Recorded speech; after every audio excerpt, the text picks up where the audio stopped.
After a terrifying ordeal, survivors are led to safety. It was a full house at the historic Paris concert hall, the Bataclan, for a performance by the US rock band, the Eagles of Death Metal. Witnesses say gunfire rang out in the middle of the concert, but it took a few moments before the band and the crowd realised what was happening. Survivors described scenes of carnage that left scores dead.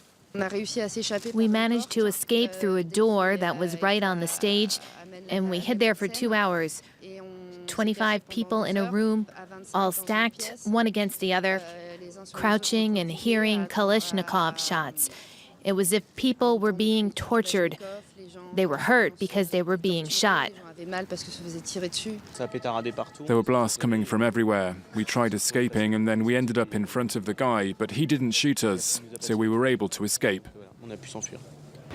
After a standoff of several hours, police managed to clear the building when the assailants detonated suicide bombs.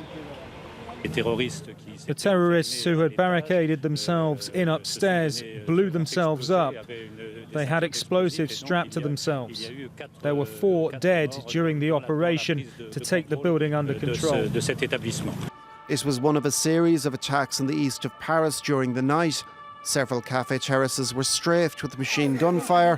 One was a popular Cambodian restaurant in the 10th arrondissement. A France 24 journalist was dining there when the attack occurred. We were sitting right at the window when there was numerous gunshots directed at the window towards the restaurant that we were eating in. We immediately dropped to the floor with all the other diners, and we were there for maybe one minute, lying on the floor as we continued to hear numerous gunshots. I noticed the woman next to me had a fatal injury.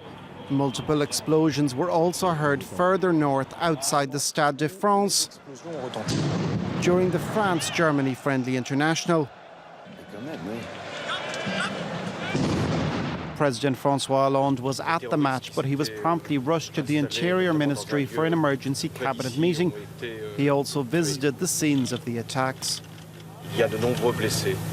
Lots of people have been wounded, seriously wounded, and who are in a state of shock from what they have witnessed. So we wanted to come here to be among those who have seen these horrible things. The president also declared a state of emergency, which includes closing France's borders. The shootings come 10 months after 17 people were killed in multiple terrorist attacks in Paris last January.